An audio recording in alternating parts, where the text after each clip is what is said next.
squint. No Okay. bad posture. So on the Explore, you have to choose the correct working end. That's one of the most important things that you have to do. And so the correct working end is different for the anterior versus the posterior teeth. So let's do the anterior teeth first. And there's a few different ways that you can tell. So the best way to look at the anterior teeth is to kind of hold the instrument up to the teeth, and we have a couple different options. So here's one option. And so we can see that the tip is pointing away from me, and there's this little elbow right here, or it's kind of like a V-shaped, and it's either pointing towards me or it's pointing away from me. And so right now the V is pointing towards Melissa. So the point is pointing towards her, and so is the V. But when I hold the instrument this way, the point is pointing towards her and the V is pointing towards me, and that's what I want. So when it's facing that direction, what we're getting is a wrapping effect. So I've got the tip on the incisal edge of the tooth, and when doing that, this wraps. And this doesn't wrap the tooth. This elbow is kind of kicking out. Another way that you can tell is if you lay this instrument flat against the tooth, this tip right here will either be pointing down towards the tooth, like flat against the tooth, or it will be pointing up. And so there's one option, and here's another option.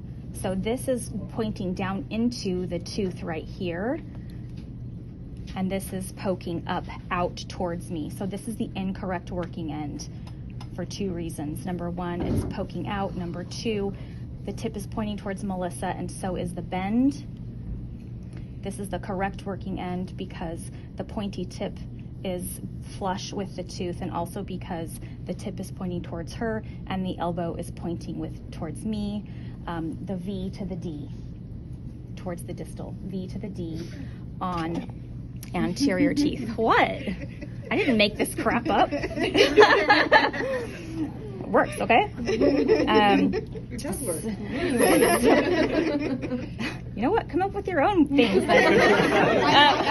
That would work.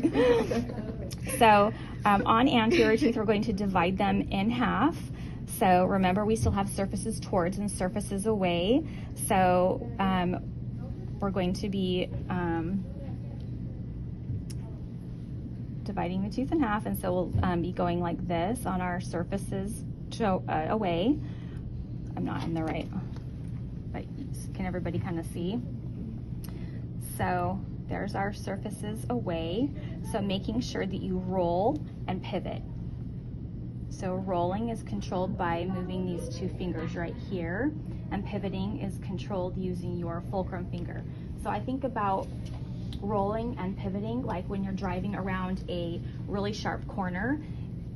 Pivoting is actually pressing on the gas. That's what's taking you somewhere. And rolling is turning your steering wheel.